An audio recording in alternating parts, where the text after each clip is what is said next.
Well, it is demo days. Demo days at Fort Worth Indian Motorcycle. I've don't think I've missed one of these at this dealership since I got my first Indian motorcycle back in 2016.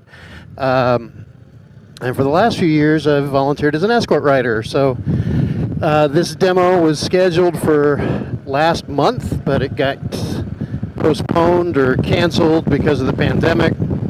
And it got rescheduled for this weekend, Father's Day weekend, June 2020.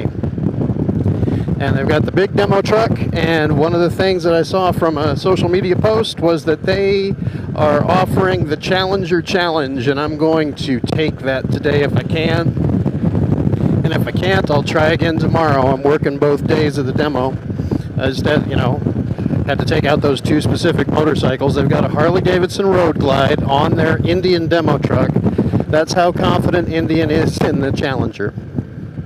Now, before I get to the dealership, I'm just going to go through a couple of quick disclaimers. I'm not an expert in motorcycles, so please don't expect me to be. I'm not a moto journalist. So I'm an amateur vlogger. I do not work for Fort Worth Indian. I do not work for Indian Motorcycle, and I do not work for Polaris. I have owned an Indian motorcycle since February of 2016 when I bought an Indian Scout 60 because I liked the bike. When I wanted to upgrade a couple of years later, I chose this Indian Springfield that I'm riding right now because the dealership was a place that I liked being. I liked the people at the dealership, same general manager, same service manager there today as when I got my Scout. They've always taken real good care of me. The Fort Worth chapter of the IMRG are friends of mine, and so I stuck with Indian so I could stick with them. Plus, after several demos at Harley dealerships and Indian dealerships, I've decided that the Indian motorcycles just fit me better, both in terms of the physical me and my riding style. So, final disclaimer on this video, I'm probably biased towards the Challenger, but I will try to give a regular guy's honest opinion between the Harley Davidson Road Glide Special and the Indian Challenger, and I'll get you some information on these bikes when we come up. I'm not going to try to memorize and rattle off a bunch of statistics. If I talk about stuff, I'll put the statistics up in right here on the screen somewhere. Here we go. Pulling in. Let's see what we got here. Oh, they've already got them out. There is the line.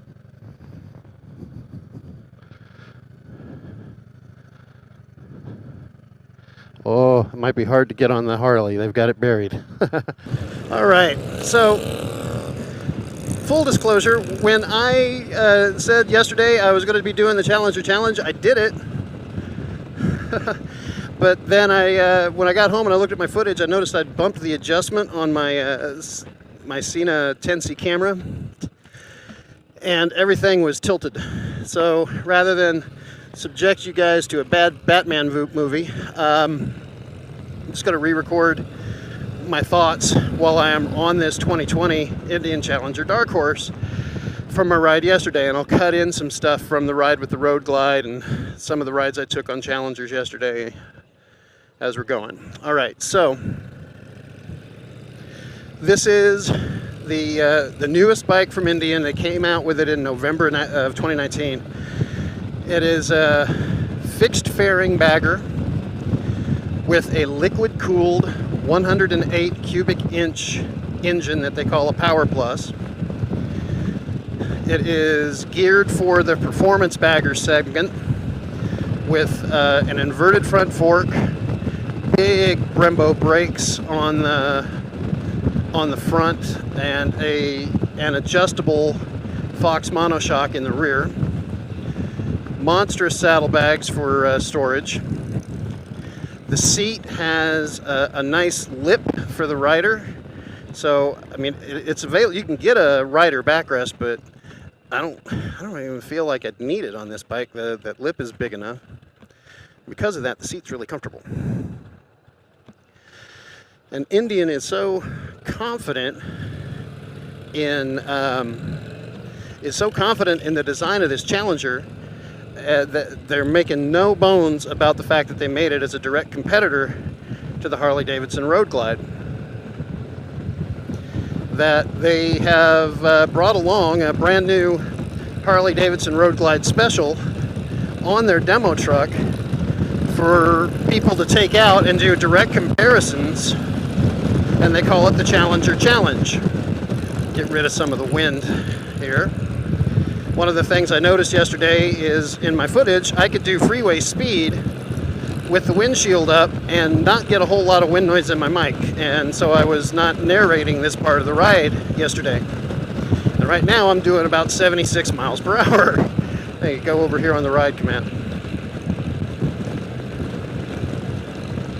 There we go, 74. So you can see it there. So the ride command screen you can get through on the toggles on the side.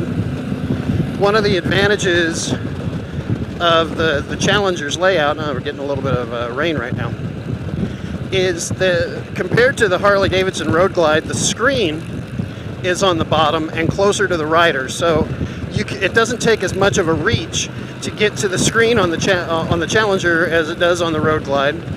It's a big screen that can access the radio and navigation and all the bike info, and the navigation has a weather radar overlay. And apparently right now the rain that we're getting is not enough to show up on the radar, because it's not showing up.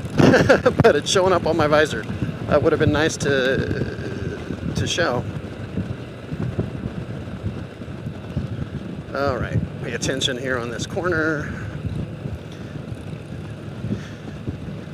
So what I would say about the Challenger is that when I had my Indian Scout 60, this was the bike I wanted Indian to make. And I wasn't patient enough to wait for them, and I upgraded to my Springfield, which I love. But this bike behaves like my Scout in terms of its throttle response, its power to weight feeling, at least with my butt dyno, and the handling capabilities, how nimble and how easy this bike feels. But it also takes the best of the Springfield with its weight. Feels heavy and solid enough, like it's fully planted in the road. Let's get a nice smooth ride and all of that. So let me go through some information. I'm going to put up some comparable stats between the Indian Challenger lineup and the Harley Davidson Road Glide lineup. The Indian starts off with the Challenger base. The Challenger base is the same engine, the 108 Power Plus liquid cooled. It has ABS. It has this power adjustable windscreen that you saw me use when I got onto the freeway. Has the saddlebags. The saddlebags on the Challenger base can lock with a key. Then the step up is this bike here, which is the Challenger Darkhorse, which is available in 3 colors. They're all matte colors. Didn't get, so taking this corner in 4th gear. But that's okay, this bike has enough torque, it can do that. Downshift.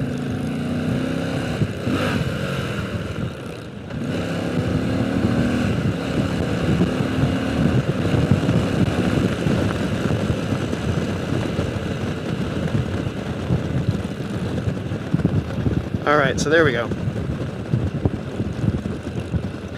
Wouldn't be a demo ride with me if I didn't mess up something. Downshifting it instead of wanting to upshift. So anyway, what was I talking about? Okay, so the Challenger Darkhorse is all blacked out. It's available in 3 matte colors. It adds power locking saddlebags. It adds the navigation to the ride command, or makes it a ride command instead of just the touchscreen. And it has this new thing that's called Smart Lean technology, which I have no idea how it works, but I've heard that it can save your butt if you hit gravel on a corner or something like that, because it can react faster than you. Even if you can get out of it, the bike can do it faster. So there's that. Now then there's the the Challenger Limited, which has closeouts on the back, and I'll put up some pictures there between them, and adds the engine guard and gloss metallic finishes, and that's the Challenger lineup. Now compare that to the Road Glide. The standard Road Glide is going to compare to the Challenger base. There's more colors, and it's a couple $100 cheaper.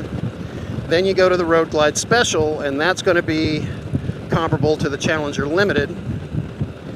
And then there's the Road Glide Ultra, which is the full dresser touring version, which I'm pretty sure, I would think Indian's going to come out with one, but as of the time of this recording it, they haven't yet.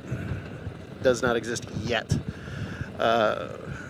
So that's kind of how they compare price-wise, and hopefully I've had enough time to put up some stats on weight comparisons and fuel tank capacity and seat heights and horsepower and all of that. So overall impressions between the two. Yesterday, the Road Glide was kind of buried behind a bunch of bikes that I couldn't get out of, and so it took me to the third demo that I went on to take it out, and I took out 2 Challengers prior. Went out on the Road Glide after I'd had a 20-minute break and got back super tired, and I wasn't tired after riding a Challenger. The Challenger, at least for me, and this is my personal opinion, because of my riding triangle, what I'm used to, how soft the clutch is, how, I should say, effortless the clutch is to squeeze in.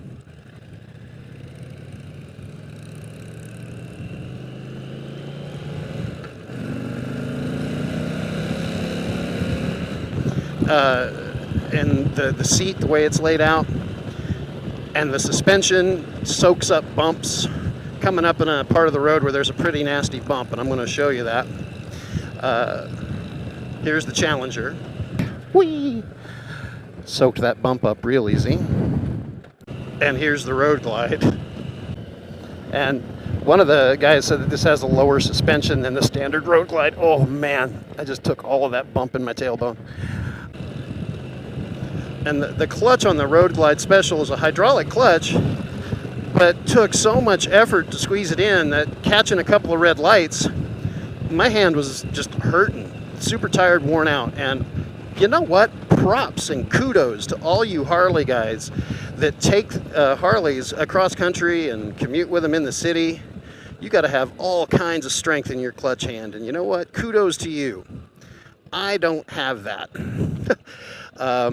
And why go through the effort if you don't have to? You know what I'm saying?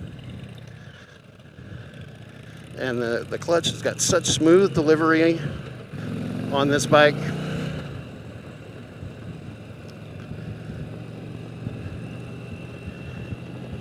So the bottom line is I was super tired after riding that Road Glide. And 5 minutes later, I went out on that red Challenger that's directly in front of me. And by the time I got back to the dealership, I felt rested after the demo ride compared to where I was on the Harley. So I get more response. That's not to say that the Road Glide Special that I rode had the 114 Milwaukee 8 in it. And so there's that bump again, just soaked it right up. And that Harley had plenty of power. But this bike seems to have just better response. Moving it around in tight spaces at low speed, like if you're doing parking or doing any kind of drills or anything like that, this bike would be much kinder to you because it takes less effort to move. You can do it with the Harley, but you could probably do that with the Challenger longer because it takes so much less effort to do. Plus, this power windscreen, Harley doesn't have. See, there it goes down. So if I want to get more airflow to me, I can. Super easy. While I have this lane to myself, let's see here. Whoa, bird. Whee! And I would do that frequently on my Scout, and it's just, the bike likes to do it.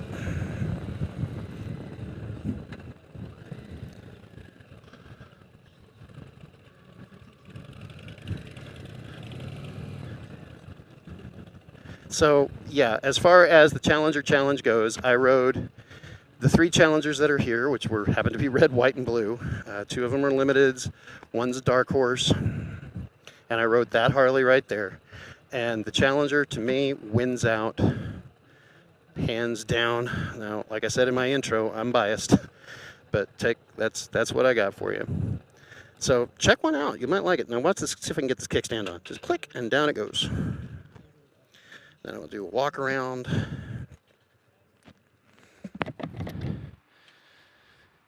This is in the pearl white smoke.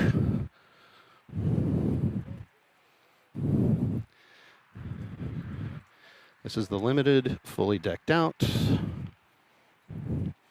Get in, get a look at the nose, and you can see what we got there. And look down there at the Brembo brakes. Big suckers. And this blue they call deep water metallic. But I'm kind of partial to the white smoke. Look at that in the face, and once you hear that it looks like a stormtrooper, you will never think of it again any other way. Got these little guys here already on, so you don't have to worry about installing them. You've got easy storage here with your USB cable. Big speakers on each side.